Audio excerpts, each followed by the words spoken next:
देखो पांचवा क्वेश्चन देखिए। पांचवा क्वेश्चन क्या कह रहा है, find the value of m for which, जिसके लिए ये आपको इक्वेशन दी गई है ना, इस इक्वेशन को सॉल्व करना है। और एक्सप्रेशन एक बार लिख लेते हैं। देखिए क्या है, 5 की पावर m डिवाइड बाई 5 की पावर -3 इज इक्वल टू 5 की पावर 5, यही है। देखिए यहां पे एक लॉ लग जाता है, base same power minus, base same power minus. तो यहां पे 5m -3, ये इसका माइनस है, ये वाला माइनस इसका है, -3 वाला। समझे कि नहीं समझे? ठीक भैया, आगे चलते हैं। तो 5 की पावर 5, कोई दिक्कत नहीं है। ये हो जाएगा 5 की power minus minus plus m+3 is equal to 5 की पावर 5। ध्यान से देखो लेंगे। अब होता क्या है कि जब ऐसी सिचुएशन आती है, ये है कि अगर बेस बेस सेम है तो पावर को इक्वेट करवा देते हैं। क्या करवा देते हैं? इक्वेट। इक्वेट का मतलब बराबर करवा देते हैं, है ना। अगर बेस सेम है तो पावर इक्वेट हो जाती है।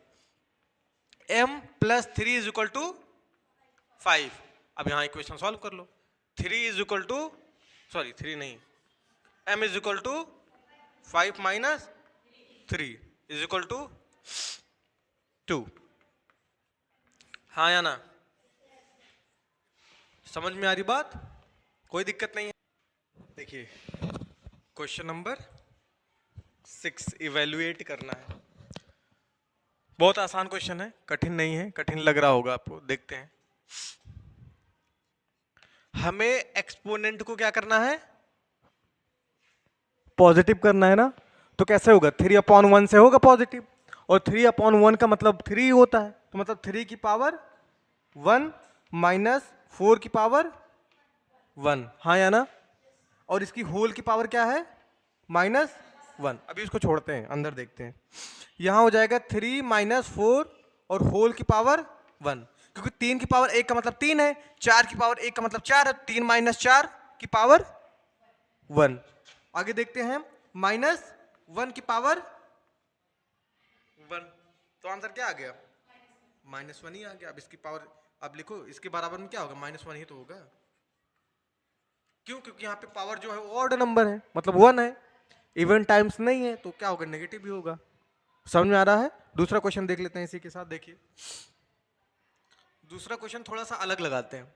ध्यान से देखो बच्चा, अगर ये 5/8 है, ये 5/8 है, अगर यहां 8/5 होता तो बेस सेम हो जाता कि नहीं हो जाता?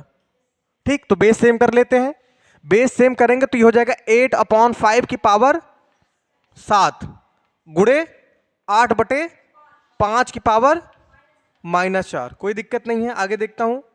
बेस सेम है तो पावर ऐड हो जाता है, बेस सेम पावर ऐड, तो मतलब 8/5 की जो पावर है वो 7 + -4 हो जाएगा।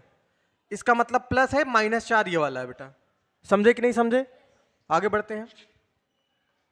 अब देखिए ध्यान से, 8/5 की पावर कितनी हो जाएगी? 3। अब इसको सॉल्व कर लो। 8 का क्यूब कितना होता है? का क्यूब होता है 512, ठीक है। और 5 का क्यूब होता है 125। आंसर आ गया है। क्वेश्चन नंबर आपका 6 लग चुका है। प्यारे क्वेश्चन से काफी। क्वेश्चन है मतलब 7वां है। 7वें में 2 क्वेश्चन है, एक यहाँ पे है, दूसरा वहां पे, ठीक है ना। तो पहला क्वेश्चन हम लोग लगाते हैं। देखिए ध्यान से, हम पहले ये करेंगे, इस क्वेश्चन में जितने भी नेगेटिव एक्सपोनेंट है उनको पॉजिटिव कर लेंगे, है ना। जो नीचे है उसको ऊपर लेके जाएंगे और जो ऊपर है उसको नीचे लेके आएंगे, ठीक है। तो यहाँ पे 25 को हम लिख सकते हैं 5 की पावर 2, कोई दिक्कत नहीं है।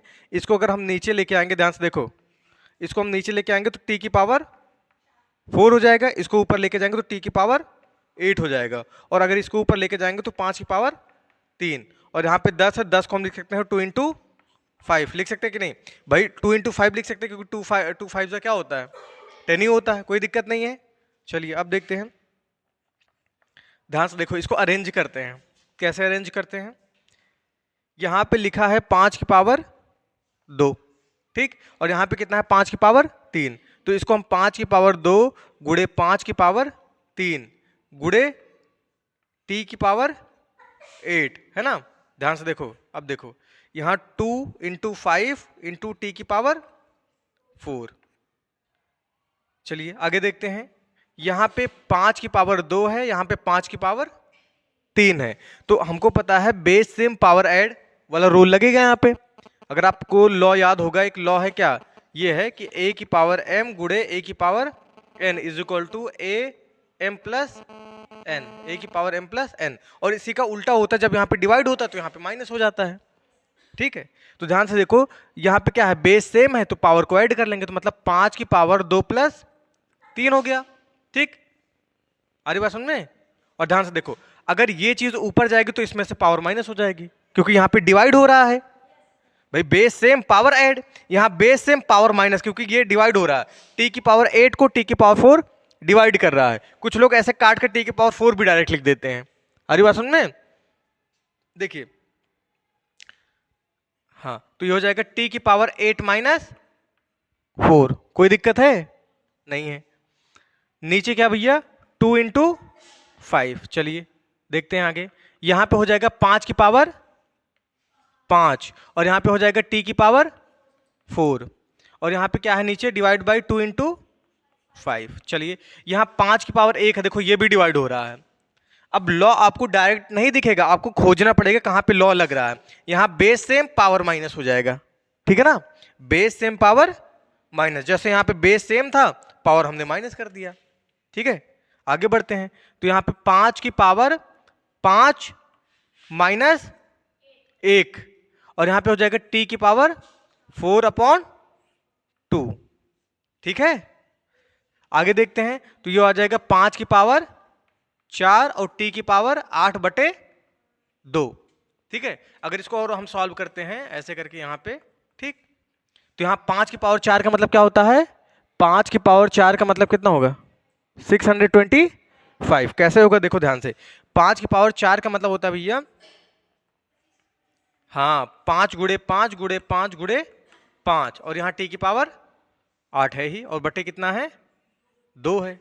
तो अगर आप इसको सॉल्व करोगे तो एक स्टेप ये हो गया, 5 5 जा 25, 5 5 जा 25, दोनों को मल्टीप्लाई करेंगे कितना आ जाएगा, 625, 625/2, और बगल में क्या है, टी की पावर 8, ये हमारा आंसर हो गया। टी की पावर 4 होता ना, सॉरी, हाँ, टी की पावर 4 था, यहाँ पे गलती कर दिया, टी की पावर 4 था। आ रही बात समझ में अब कोई? ठीक है, और ये और भी शॉर्ट लग सकता है, कोई दिक्कत नहीं। अगर आप 2-3 बार लगाओगे ना, तो और भी कुछ ऐसे स्टेप्स हैं जो आपको इसमें क्या है, फालतू है, आप उसको हटा भी सकते हो। ठीक, अगला क्वेश्चन देख लेते हैं इसी के साथ। हाँ, ठीक है, देखिए हम क्या करेंगे। देखिए यहाँ पहले पावर को हम क्या करेंगे, पॉजिटिव करेंगे। ठीक है, तो ये दोनों नीचे लेके आएंगे, इन दोनों को नीचे लेके आएंगे, तो मतलब इनको ऊपर लेके जाएंगे, मतलब 6 की पावर हो गया 5। ठीक है, और ये 5 की पावर 7, और गुणे 125 को आप लिख सकते हो 5 की पावर 3, 125 को 5 की पावर 3। ठीक है, तो इसको हम ऊपर ले गए हैं, इसको ऊपर ले गए हैं, दोनों की पावर पॉजिटिव हो गई है, इसको हम वहीं रखे हैं, बस इसको हमने पावर नोटेशन में लिख दिया है। इन दोनों को हम नीचे लाएंगे तो 3 की पावर यहाँ 5 हो गया, और यहाँ 10 की पावर 5। अब देखिए ध्यान से, अगर इसको हम तोड़ेंगे 2 गुणे 3, तो 3 की पावर 5 हमको इसमें मिल जाएगा। ध्यान से देखो, इसको हम तोड़ सकते हैं, इसको लिख सकते हैं 2 गुणे 3 की पावर 5। ठीक, और ये तो 5 की पावर 7 है ही, कोई दिक्कत नहीं है। और हाँ, इसको यहीं पे ऐड कर लेते हैं, बेस सेम पावर ऐड कर देते हैं, 5 की पावर 10, मतलब यहाँ कर देते हैं 7 + 3। ठीक है, और नीचे क्या है, ये 3 की पावर 5 इंटू, और इसको भी हम तोड़ देंगे, हमें इसमें दिख रहा है क्या, 2 इंटू 5 की पावर 5। अब देखो 5 की पावर 5 मिल रहा है हमको, 3 की पावर 5 मिल रहा है, 2 की पावर 5 मिल रहा है।